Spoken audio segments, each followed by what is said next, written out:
We are very happy to have citizens who here, so it's Elliot and Jeremy talking to us not just about restoration of natural habitats, but also habitats in cities. And I think I believe we are gonna start talking about London's wildlife. So, well, I feel like this is a very interesting topic for the studio. Not just, what superficially we believe is kind of sustainability, but going deep into Alberto, yes? So, well, mini clap for them, big clap at the end. Yes, well, first thing to say is I'm sort of losing my voice. So if you can't hear me at the back, just start waving and say I can't hear what you're saying. But, is that on? No? No, you're very good actually. Can you hear? No, go. Hello, is that better? Great, so thank you for inviting a Citizen Zoo. My name is Elliot, I'm the Head of Conservation, and this is Jeremy over here, who's our Head of Engagement. And I know your series is all about sustainability, but what we're here to talk about is sort of the biodiversity elements of that, something that is sometimes forgotten about in that whole sustainability agenda. So what I'll do today, I'm going to introduce you to quite a new organisation for which we both work for, which is Citizen Zoo, and try and take you through a journey through London and explain some of the wildlife, some of the habitats that you find that a lot of people might not recognise typically. And then we'll lay the context, the environmental sort of issues that are facing us that we think we can really combat from a very grassroots level approach. And then maybe you can give us some ideas and how through your work and how you can maybe help improve the biodiversity crisis that we're currently finding ourselves in, which has so many negative implications for so many of us, or all of us. So when I normally do talks, I get people to, actually first, so Citizen Zoo very quickly is it's a community interest company, and it's all about, we're based around the theme of rewilding. Has anybody heard of that sort of term before?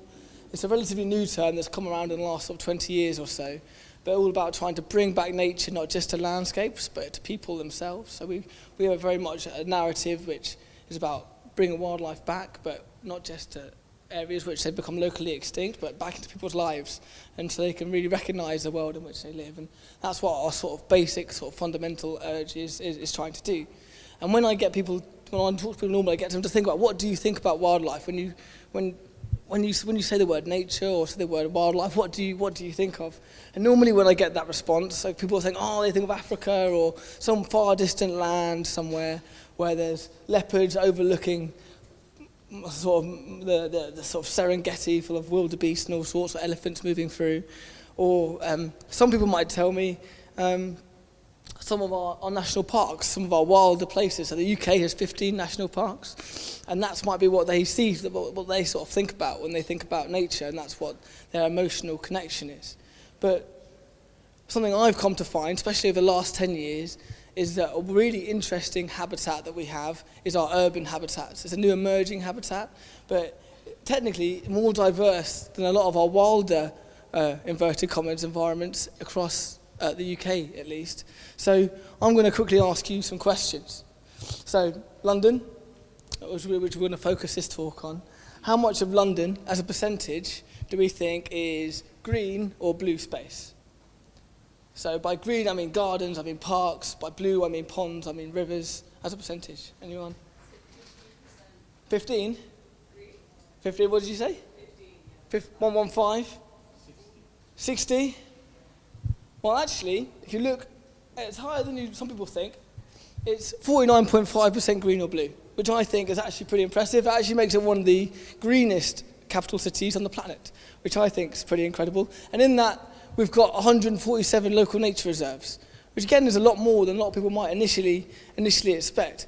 And through those nature reserves, you also have 1,586 different types of sinks or sites of importance for nature conservation. So it really is a lot to be celebratory about. Another question, how many trees do you think you have in London? How many trees? As a guess. 50,000? I can say it's higher than that. A million? I can say it's higher than that. It's not quite as many people we have, but it's 8.3 million trees. So it's pretty much a big urban forest, really.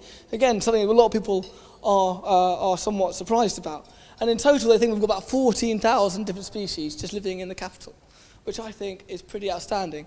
People mainly just think of pigeons, but actually we have a lot more than pigeons living in the capital. So what I'm going to do now is try and take you for a bit of a journey. So if you go out to Africa, people will go on safari, won't you, really? You go on safari looking around, you're going to try and find elephants and lions, etc. But I think London is significant enough in terms of its wealth of biodiversity to have its own Big Five.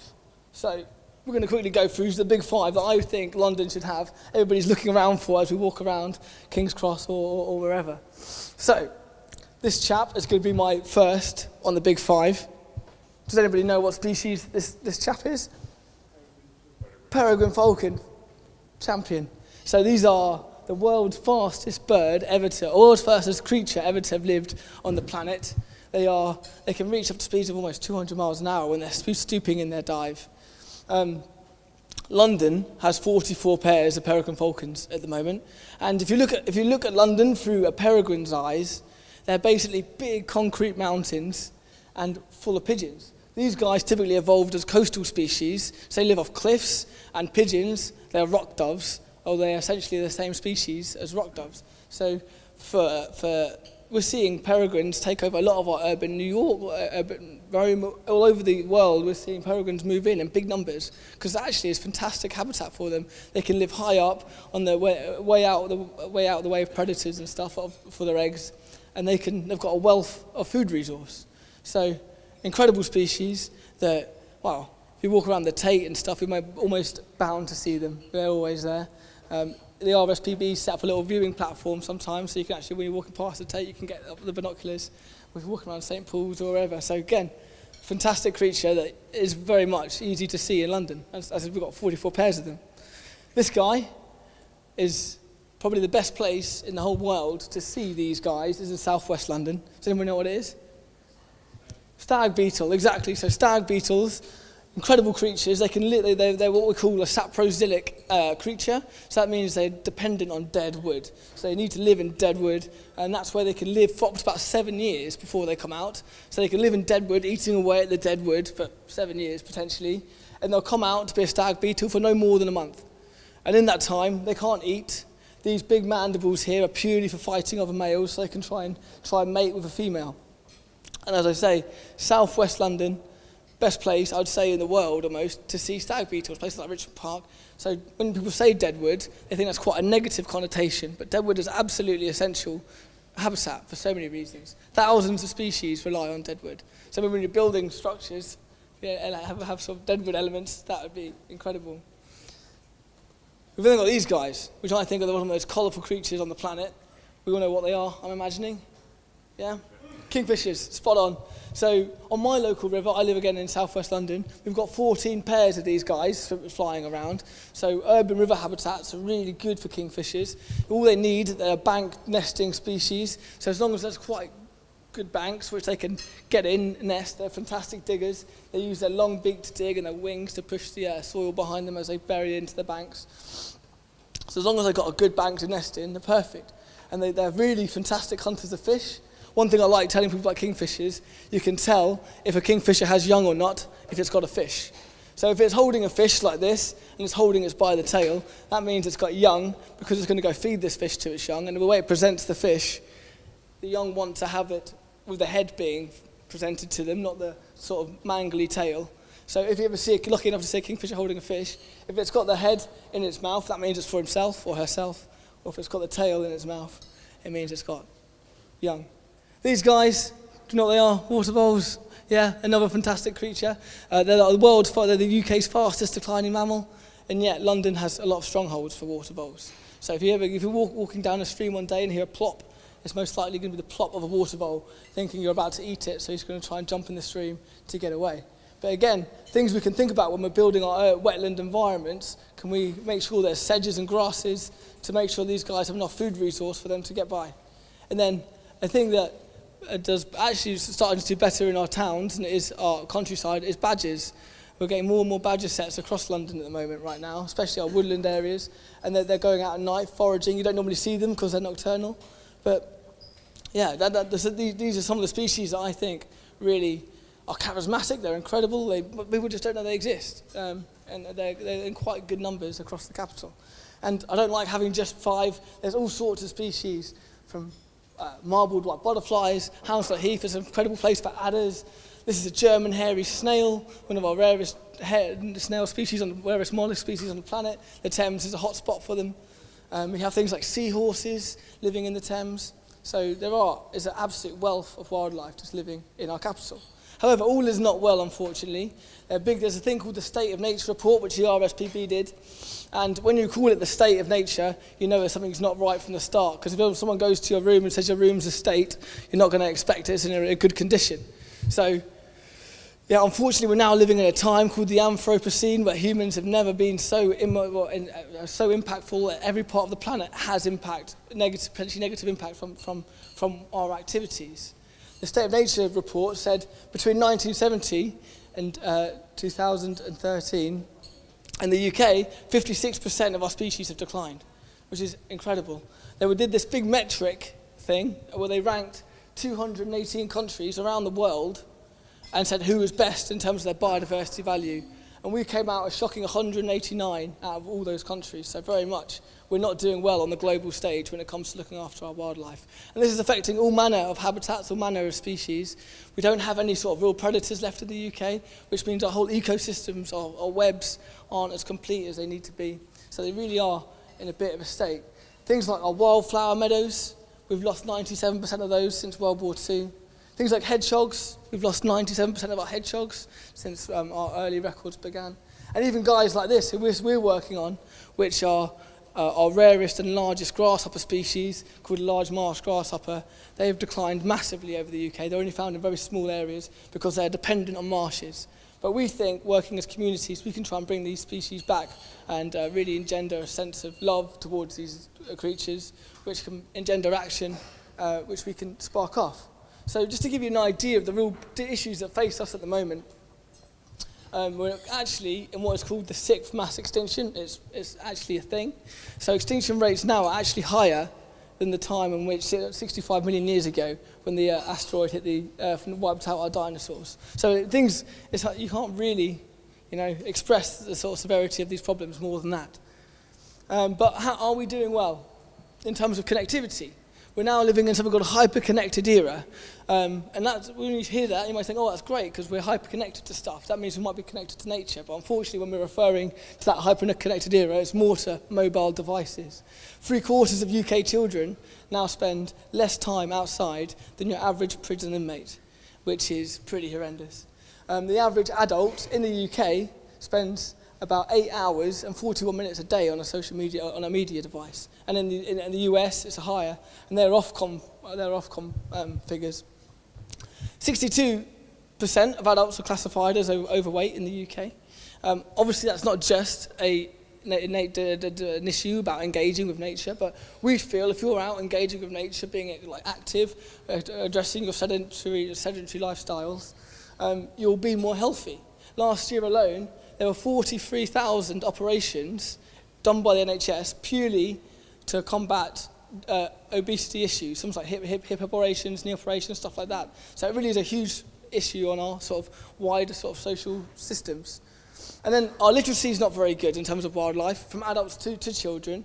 1 in 4 primary school children cannot identify a blackbird or robin, apparently, according to some big research. So again, and I think adults aren't too dissimilar from that as well. I think the average adult doesn't really know about the different wildlife around them, which again is quite an issue, because if you don't know something exists, how can you then care for it?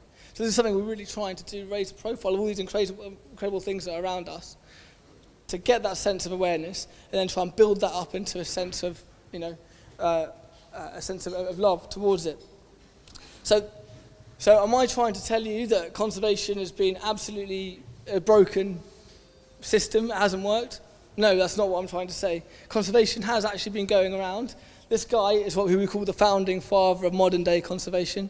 Does anybody know who he is? Anybody heard of him? He's a guy called John Muir. He was a Scottish bloke who went out to America in the 1850s, and he's the guy who set up the national park movement. So Yellowstone, Yosemite with Half Dome, and has anyone been to Yosemite? So that was one of the first ever national parks, and set up by this guy. So he set up the sort of conservation initiative. And that was, I say, about 1890 that actually came into place. So conservation's been going for quite some time. But it's not been going that well because we've had experiencing all these mass extinctions. But there are definitely a lot of successes we can shout about. In January last month, we ran a big conference in Cambridge at Cambridge University about rewilding, and we used that with 500 delegates there, and it was all about showcasing some of the real successes that conservation has had in recent years. And we had some great guys. A guy from the Dorrell Wildlife Trust, who's a real hero of mine, called Carl Jones, worked on these species, which are called Mauritius kestrels.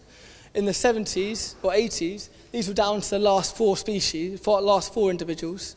There's now over 1,000 of them, purely because of his reproducing, his sort of breeding programs. These water voles, as I said, are the UK's fastest declining mammal. And yet there's a guy called Derek Gow who's going around and pioneering reintroduction programs, so we know how to try and make habitats better for water voles.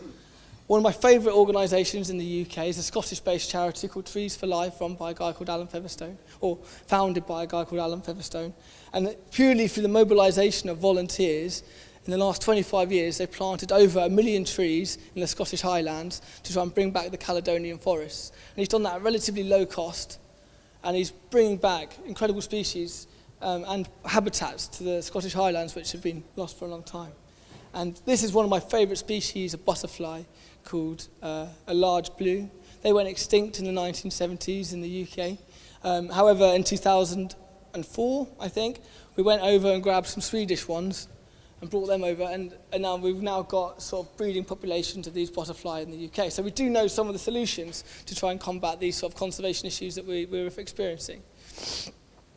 And also, we know that when a community is engaged with conservation, when they feel like they are part of the whole landscape, not just the human landscape, but the wider landscape, they care more. And that is really good for not just human well-being. We know about the psychological and well-being evidence that's coming out more and more about engagement with nature is great for human well-being, from psychological health to physical health. But this chap, who again is an absolute hero of mine, in the first half of the last 20th century, a guy called Aldo Leopold, he wrote some incredible books, and he really was able to narrate how engaging with nature really is the only way we're going to be able to save nature. Once people feel part of the community around them, that's the only way you're going to have this long-term relationships that we need to have long-term behaviour change to combat the issues that we're facing. So these are the sort of models that we're trying to use as Citizen Zoo to try and sort of combat the issues that we currently find ourselves in. Because all the evidence is out there, all the answers are out there. It's just trying to integrate that into our daily lives, our working lives. So a model that I really like is actually nothing to do with conservation, but does anybody know what parkrun is? So Saturday morning, you go to a local park, they'll give you a barcode, and you run around for 5 kilometres, and it's a really great way of engaging people. So has anybody done it before? Does anybody know giving up their Saturday morning? So I think this is a really interesting business model almost, which I think we can apply to the conservation sector and how we will try and move forward. So this started in 2004 in Bushy Park, just by Hampton Court. And it was down in Bushy Park. They had 13 runners show up, 3 volunteers and 1 stopwatch. And all they said, guys, let's go for a run. It's good for your health. It's completely free. All you need to do is give up your Saturday morning, and we'll tell you how fast you do it. And if you do enough, if you do this many, we'll give you some T-shirts. And that really simple idea has turned into a mass global movement. Now, it's happening in over 20 countries. This run alone in Bushy Park has over 1,500 runners each week. And we've got 20 countries, 1,362 park runs, with a community of 174,000 people. And that's happened in the space of 10 years, where people have changed their basic behaviours. On a Saturday morning, they're going out being part of these huge communities, and they're making a real difference for their own public health. So how can we try and get that level of behaviour change and bring that to the conservation sector or the environment sector? And so I think there's a lot of parallels we can definitely use there, which is simple but have mass benefits. So that's the sort of narratives we're trying to really chime into. And I think at the moment we're living in an era where we are starting to see increase in the general person's awareness of where our environment actually is. Did we all watch the sort of Blue Planet series, David Attenborough? Yeah. Apparently we had more viewers than X Factor and stuff like that, which I thought was quite a positive thing. But this image here of the sperm whale with plastic caught in its mouth sent reverberations across the world. And it's not just this documentary. The people have been doing stuff to raise awareness all over the world. But I think this is a really good sort of example of where people really captured people's imaginations. And we've been seeing a lot of improvements in microplastics and plastic bags and stuff, and how to combat these issues. And so there's that general awareness that people realise something's not right. How can they try and engage? And that's what's happening and I think that's also sparking a political interest. The UK now has a 25-year environment plan, which was launched last year by Theresa May, written by Michael Gove, who's actually doing quite a good job in the environment sector for us at the moment. One of the most proactive environment secretaries I've ever been aware of. So I do think we're living in a very interesting time, almost on the precipice, where we can try and engage mass people, because I do think there's a general awareness. So I'm going to give you one quick example of a nature reserve that we've been working on, just to show you how we've managed to spark interest and inspire people to engage and change their sort of behaviours to help the local environment. And so this is a small nature reserve down at the end of my road, actually, and we got some money, and we got to sort of rewild a local river. And basically there was a concrete river, and we wanted to take out the concrete, make it more natural, improve the woodland, put in really good habitat. And we just started promoting it, expecting we'd try and generate some volunteers to come and help us do these projects. But on a rainy sort of Saturday morning, we'd show up and we'd have like 70 or so volunteers show up to help us do that. So we do think if you can give people the opportunities to engage, they probably will, if they have if they can see the benefit that they'll get out of it and the wider benefits. And then also in the same place we did a bat walk. Has anybody been on a bat walk before? How many species of bat do you think we've got in London? I guess. We've got 11 species of bat recorded in London, but I'm going to come back to that in a little bit actually. But we put some posters around this small nature reserve saying, do you want to come on a bat walk?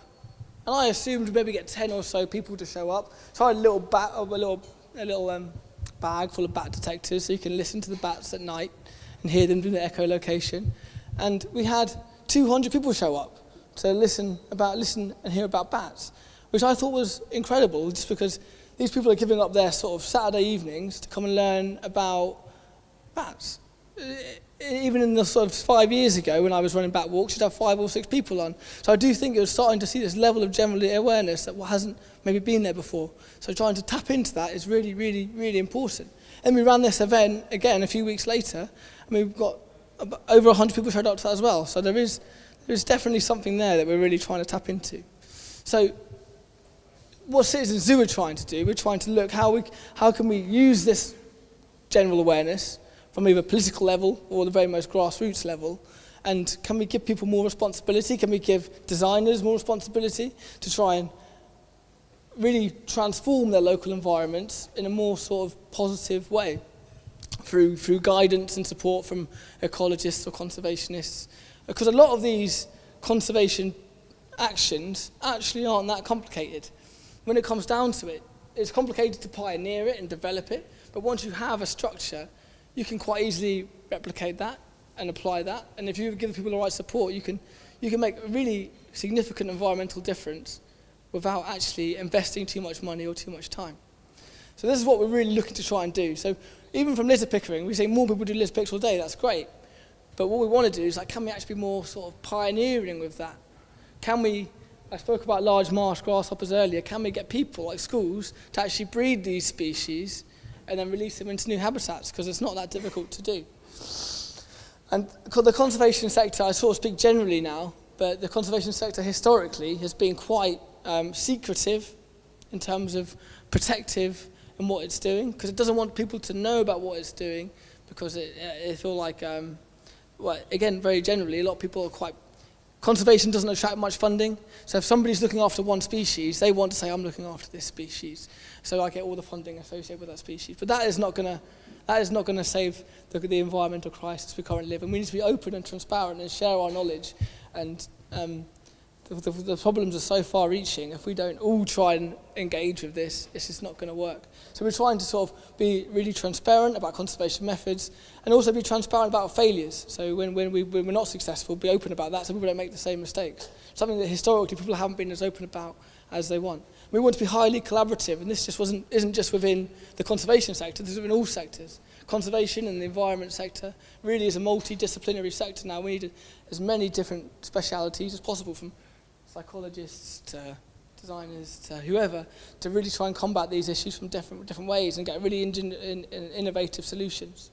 So these are what we're trying to really address, and we hope this won't just help us address the engagement, but might also help us bring in more funding, which historically conservation has struggled with because we're a charity-based sector, and a charity-based sector relies on grants. And once that grant comes to an end, historically, that project then comes to an end. So there's no real sustainability with those projects. So can we try and build in more sort of sustainable business models that can be replicated and provide a lot of benefit? But how I think potentially you guys can help, and with your sort of background and knowledge, is with sort of projects like this. It's not a great picture, but Australia, I imagine some of you have been to Australia before, the charismatic koala, it's almost certain, and if things don't change, koalas will be extinct by the end of this century. The main reason is climate. Australia is getting warmer and warmer and warmer, as we know, by the week. Especially their recent summer is almost the hottest on record. So koalas don't do well in really hot environments, which obviously isn't great being in Australia. So their only real habitat that they can really access is along coastal areas. And because that's where it's typically cooler with the breezes, etc. But obviously the coastal areas were most important for development, because these are the most sort of high-profile areas where they want people to live, and you can make, historically coastal areas are where people want to go and live. So you had a real sort of conflict there between people wanting to live in a place and it being the only really available habitat for koalas. But now there's big developments in Australia, for Koala Beach being one of them, where they're developing whole towns around the life history strategies of koalas. So they're building in through the developments and the gardens and sort of the road layouts, the sort of speed limits they're applying. So everything they do has koalas in the sort of forefront of their minds, saying, we want to live here, but we want people to live alongside koalas. And I think that is going to be the only way that we're going to be able to save this issue, because we both want to live in that space, so can we not do it synergistically rather than one blocks out the other? So these are sort of things that we need. And in London, there's so many ways in which we can do that. We're seeing a massive advent, and you guys probably know more than I do, but the living roof structures, we're seeing fantastic species acclimatise on living roofs. As I said at the start of this talk, we've lost 97% of our wildflower meadows since 1945. But London has so much potential, or urban centres have so much potential to bring back that floristic diversity, which is so important for our pollinators. So why do all our structures not have green roofs or living roofs on them? It's not just great for the pollinators, but it's great for thermal efficiency, combating urban island heating effects. It's great for sustainable urban drainage. So again, sort of simple, rather relatively simple solutions that can have mass ecosystem services. And then things like this, which are swift boxes. Do we know what swifts are? Swifts are great. They're one of our sort of migratory species. They're sort of the sound of summer, in my opinion. And they can be seen in quite good numbers across London during summer months, so they are decreasing. But they only really nest to have young. Apart from that, they're flying the entire time. They fly for 2 years at one go without landing. They're nuts. They drink water from rain as it flies, so they catch the raindrops to drink. They're incredible creatures. But we're seeing massive losses in their sort of population sizes because they haven't got anywhere to sort of have their offspring. So, but you can quite easily build in swift habitat into our urban design. Bats are the same. So London has 11 species of bat. The UK technically has 18, give or take one. But we're seeing mass loss of our bat population in London for multiple reasons. Increase in cat populations, light pollution is an absolute issue when it comes to bats. People, when you say as blind as a bat, that's quite I see that as quite a compliment, because bats have way better eyesight than we do. And when you shine a torch in a bat's eyes, it technically causes its pain, and it can't actually hunt. So how we light, how we build in habitat can be really important for our bat populations, which are really important as well, because they're really good at, a common pipistrelle will eat about 3,000 bugs in one night, so they're really good at controlling insect levels. And also, I think the most important habitats that we can build into our sort of built landscape are our wetland habitats, because our wetland habitats, we've lost over a third of our wetland habitats in the last 100 years in the UK. If you look at a longer time span, we've lost even more than that. But wetland habitats provide more habitat than any other species, from birds to invertebrates to fish to so many species. But if we can build lovely sort of wetland habitats into our designs, it doesn't just make a great habitat, but it makes great aesthetic, calming environments to live in.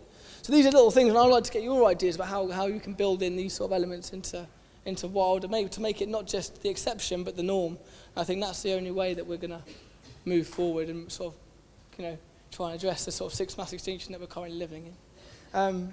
So I think a lot of people in the conservation sector think the conservationists are responsible for trying to save the planet, but I think that's just not going to work. I think if we try, I would say saving the planet is probably the most important job on the planet.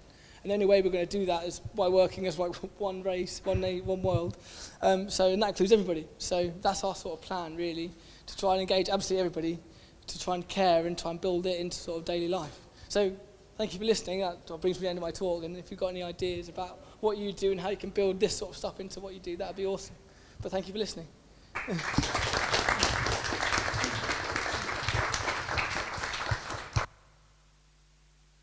Has anybody got any questions they want to throw out straight away? Any burning questions? Well, one of the things we sometimes encounter when trying to reintroduce habitats, so we make, for example, projects in London, we need to maximize public use or people's access to the open space. And sometimes that conflicts with conservation, because some of these habitats or species require to be kept quiet or away from people's access. So there's always that trying to achieve that balance between conservation and public engagement if it's not managed.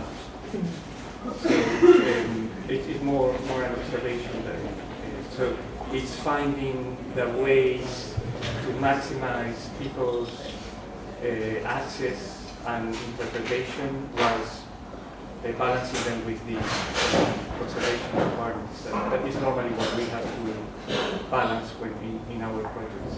Yeah. Yeah, no, I completely agree. I think, especially we're living in an urbanized world. I think by 2050, 80% of the world's population will be living in towns. So these are going to be really high, dense population sizes, right? So which does obviously have a limitation on space. But I think that then also frees up space outside of cities where you can have these potentially more fragile habitats. So I think where cities really come into their own is having quite robust habitats, not really fragile habitats where people, where sort of any sort of disturbance will remove a particular invertebrate species, say, but have places where people can engage with nature. And I think the real importance of cities is living in a healthy environment where people can have the opportunity to engage, because that's where you see the biggest disconnect. And then if you have these healthy cities, then the sort of more fragile habitats can maybe be established outside of these urban hotspots. But I would say the balance is, the priority of an urban setting is to have a really healthy environment for all the species that live there, that can live there, the more adaptable species, and where people can have the opportunity to learn about wildlife. But the more sort of fragile habitats, for example, what's a really fragile habitat? Some sort of like nesting birds on wetlands. You just create massive wetlands outside of our cities where there's more space to play with, to offset that. So I think it's building nature in, but it has to be the sort of right type of nature. Otherwise, it's just not going to work. Yeah. I read an article this morning saying that 1/3 of the world's insects are considered endangered now. And we maybe think this is what's the main reason for that? Is it agricultural? Because since cities are such a small, again, proportion of the land. Where's the big culprits? Well, they were seeing some really big, really important science coming out, especially out of Germany and I think also some places in South America, which are really demonstrating the massive invertebrate collapse that we're witnessing. The main sort of causes behind that are typically agricultural, sort of the pesticides that we're using. Neonicotinoids, for example, with bees was damaging. So I think that mainly is our agricultural processes that need to be reformed to really address that issue. Though invertebrates need nectar sources and good habitat for them to forage and to keep those ecosystems going. So in an urban environment where the pesticides don't really factor in, but what you can do is build in more and more habitat in terms of wildflowers, which provide the essentials for any invertebrate. So that's, for an urban context, you're looking at wildflower habitat creation. From a countryside perspective, all these studies are mainly based around these mass farming systems, which are just, the pesticides. But the way they sort of describe it is when you go for a drive now, if you were driving 20 years ago or so, maybe even longer, your windscreen would be absolutely covered in insects. And now they're just not, because the same level of mass isn't there. And that has repercussions, because obviously that is a fundamental foundation of so much of our ecological webs. So you lose those invertebrates, you have mass collapse of other systems. So it is a real issue. But it's good that there is some really good science out now really demonstrating that. So hopefully that will engender some action. So it's not the first time I've heard about charity organisations having competition among each other, and it sounds like in the conservation circle it's also happening. And you mentioned about turning your efforts into a sustainable business model. By that, what do you mean? And do you think, is that by choice, or do you think that is actually a better way of having a more effective? Well, I think that it comes down to sort of economic models and stuff. I typically think our sort of capitalistic economic model that we have, which is capitalism is almost based on infinite growth, isn't it, really? When you've got something that's based on infinite growth using a finite resource, it's very difficult for nature to come out on top, because it's all about sort of consumerism, and nature is, to fit a sort of ecological system into that where it's purely extraction, it's very difficult. So I think conservation has always been on the back step when it comes to finding funding models, because if you're trying to maximise your growth, maximise your product, it's very difficult to do that in a sector where you've got a rare species, or it's not the same sort of things. And things like, but now we're looking at different things like this. Have you heard of payment for ecosystem services, which has been a big discussion over the last sort of 10 or so years? Where people are trying to monetize nature slightly, but the values, which it sends up warning flags, but things like clean air, clean water, things that don't typically have a sort of a solid value, can you give that value, and then you somehow build a whole model, economic model around that. But I think when it comes to our level, the charity sector is almost debilitative, because when you're working, because I think, as I said, saving the planet must be one of the most important jobs on the planet. When you're relying purely on charity, like pocket change really, because that's what charity is, how are you going to sort of combat the biggest issues that are facing us as a life form? So so it's all we've got to work with at the moment, but it's not sustainable, as I say. When your funding comes to an end, unless you've got a really strong exit strategy. Both really. Government funding is a little bit more secure, but Natural England, for example, recently has been absolutely decimated, which is meant to be our government natural body, and they've got pretty much no staff anymore because they've been cut. Despite policy, people saying we understand the issues now, it's not seeing the investment it's needed because it's not seen as a short-term priority. So we're definitely trying to look in ways in which we can fund ourselves on a small level, and that's working with sort of the private sector more, potentially trying to make use of corporate social responsibility, things like that. Because if we're purely reliant on grants, and also people spend a lot of time writing these grants, and then if they don't come off, you've just expended a lot of time working on maybe 6 months building up a project that doesn't come to fruition. You didn't get paid for developing that project, so you've just lost 6 months where you could be doing somewhere else. So we're not exactly sure how we're going to combat it, but we're looking at multiple different ways, working with private sector, still working with some level of grants, but yeah, it doesn't work at the moment. Something needs to fundamentally change, and ideally that would be our economic structure, but that's not going to change in the short term. Yeah. Yes. I wanted to ask about practical advice for us as resident citizens, voters. What can we do to put some pressure on policymakers, like in our environment? Yeah. Because they're not prepared. There's no, as you know, and I understand that this is not quite your scope, but last year I planted 3 trees and Alberta helped me. There was whatsoever, I think I kind of did it illegally, you know, it's any partnership with, I live in Camberwell, so Suffolk, any partnership was just impossible. Yeah. There was nothing for them to offer, no advice whatsoever. Oh, so there's no one you tried to look out for someone for... I mean, I called environmental department and even the correspondence was full of holes and misunderstanding, and it was me chasing them, say, I got permission for putting together, like, planting 3 magnolia trees. I only meant magnolia size of tree because it's specific. I don't want to plant magnolia, I want a native species. And it's like, no communication, no nothing. So how can we put the pressure on policymakers? But it's only, you know, I feel a little bit angry being personally responsible for this. Not making my choices as consumer, and it's just not good enough. We don't have time. Mm-hmm. So what can we do? Yeah, it's a great question.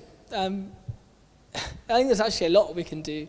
One thing in the London context that I think is quite interesting, this is actually quite a historical year for London. In spring, or summer actually, London is going to become the first ever national park city, which reflects all the sort of biodiversity and stuff.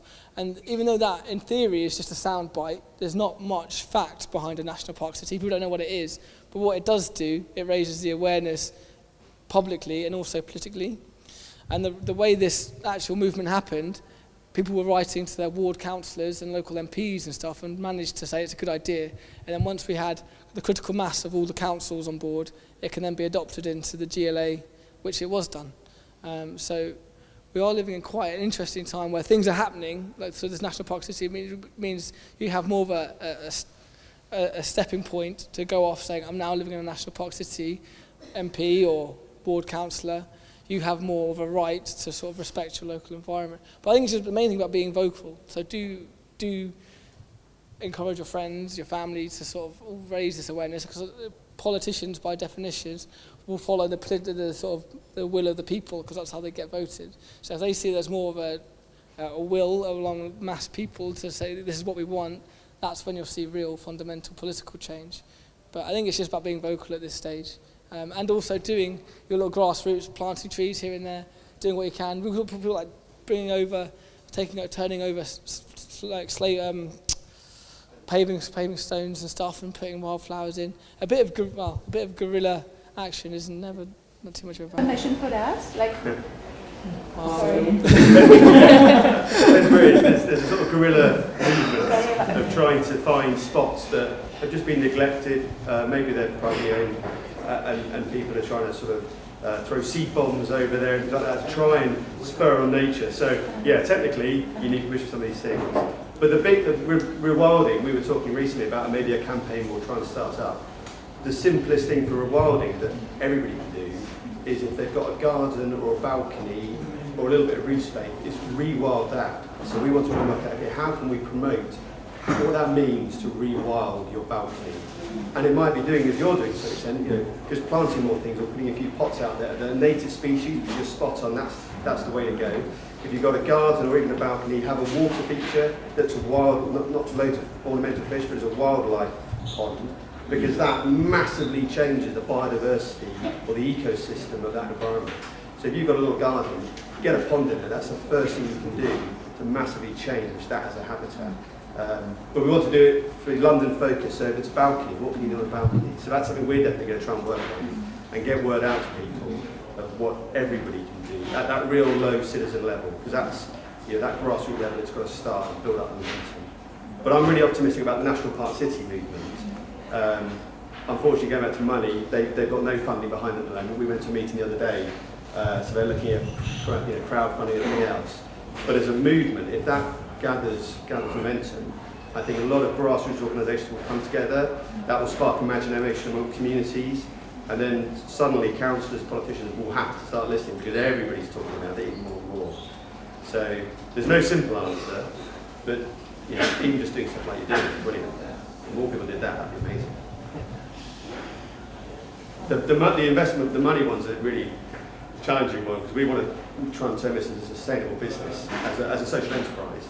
And I went to, a bit off topic, I went to a lecture the other day by Aubrey de Grey, who's a scientist who works in ageing, and trying to prevent ageing, basically, out in California.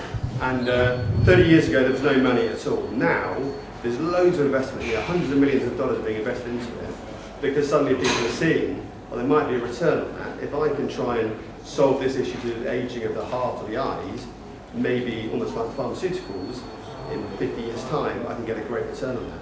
The problem with conservation is, what is that return to an investor? How can we make it attractive for people to invest money into it? Because the return is to have a happy, healthy planet that we live on. And to an investor, well, that's not financial. So it's a real challenge to us. All ideas are welcome. So I'm sure you know, as part of the planning system, certain buildings have to achieve BREEAM. Being part of that is ecology. And so, as you work in a project where part of to get green, you want to put bird boxes in heads up for green roofs, which is all fine. There's not a huge amount of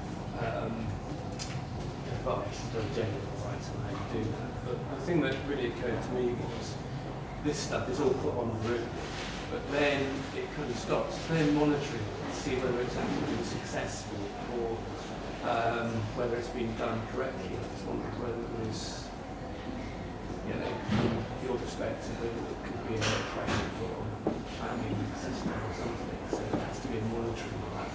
As you say, it's everybody's interest for it to work. I don't know if No, it's interesting to look at. Actually, we were chatting earlier about ecology consultants for some projects, and there was a project we were chatting about earlier where clearly the consultant is looking at what the developer wants rather than actually what ecology, the focus of ecology and what nature needs. So there's a bit of a broken system there as well, I think. Yeah. But yeah, in terms of does it actually succeed doing these things and monitoring it and giving some amazing feedback. So if you build this amazing building and you've got these sort of peregrine sort of nests on top, and you've got these other bird nests and built into the building, actually 5-10 years down the road, have you seen the population increase to prove that works? Yeah, so that's. But that could also be part of that life cycle assessment of buildings, so incorporating that monitoring if it actually succeeded in attracting the right species. And the other thing that I wanted to ask your opinion on is the fact that not necessarily all rewilding might be positive, so there might be species that are actually undesirable, although they might look very nice and be very fluffy or very colorful. So I think it's important that people also understand that before they go away and rewild. Yeah, because I was a bit alarmed when you were talking about badges, because they do have some section of the. Yeah, well, that's one of the biggest sort of issues in the conservation sector at the moment when you're talking about the TB issues and badgers and cattle. But if you look at the science, the actual badger culling does not, if anything, it increases the chance of the transmission of TB. But yet, because the government thinks they want to look proactive and as if they're doing stuff and support the farming lobbies, they keep putting in these. Last year was the highest amount of badger culling. 35,000 badgers were culled last year, the highest ever. And yet, that's going to have no actual. So.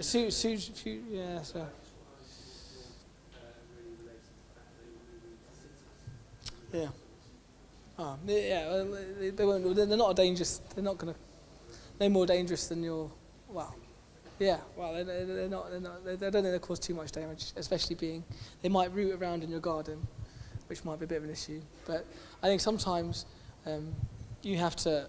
For example, if we had more bird species living in the capital, which I would love to see, you're going to have more bird droppings on cars and stuff. But that, I think, it's just a part of it. You just need to be able to. But do you think all species are welcome, or you have to be aware of certain species? Yeah, well, that might be actually damaging other ecosystems. Yeah, so there's two things there. There's the rewilding narrative. That was mainly built around functional ecosystems. So therefore, we've got this puzzle of species, and you need all those key players to be in place so there be a functioning ecosystem. We're each fulfilling a separate niche. But we're also, that doesn't mean more species is always necessarily a good thing. We're seeing a lot of invasive species come into the capital. We might see the ring-necked parakeets, the bright sort of parrot-like looking things. They are a real issue for things like bats who nest in the trees, nuthatches. They're actively displacing so many species. They're a beautiful bird, but they are causing devastating ecological damage. But now they're in such high numbers, I think natural England considered a cull, but it's just not feasible. So sometimes we're going to get species coming in, and London is full of invasive species that are really damaging. How do we control that as well? So not all wildlife is, so to speak, good wildlife. But the rewilding narrative is quite controversial, but some people hear rewilding and think, oh, that means you want to bring back wolves straight away, and you want to bring back, species going back a long time. And actually, as we said, rewilding can be as simple as changing something in your garden to rewild your garden. So it's trying to explain, as Elliot said, what rewilding can be, rather than reassuming it means, right, we're going to have wolves walking through the city. Although that said, there was a great BBC series recently about wildlife in cities. I don't know if you saw that, which was quite fascinating. There was the coyotes coming to New York or something like that. There was hippos in a South African city. And, all sorts of interesting mixes between these animals you would not think being near humans, but actually they're trying to make it work. And it's trying to sort of educate humans as well how to live with these species, rather than going like the quote Elliot put up there, where we just treat it as a commodity. Actually, we're one of the species that lives on this land. So how can we try and accommodate them and make it work? But it's a big topic to try and get to. I mean, obviously, we have to deal with animal species as designers, all the time, from different points of views, I think. So, obviously, we would like to have the pretty animals, near our building rather than the ugly ones. Where there's a lot of, species that are not desirable, in a way, and so we do design mitigation, let's say, for pigeons. Talk about it, but these are the conversations that happen, between contractors and architects and designers all the time, right? So it is important to think in a more community rather than commodity way, to understand which are the species that will bring benefit to the environment rather to necessarily only the aesthetics of the building. So for to understand, from the aesthetics from a different point of view, in a way. I'm also thinking about, I don't know, some species that we are foxes, for instance. In other countries, foxes don't go to cities and say, oh, we can see foxes in London. They're amazing. They're such a pretty animal.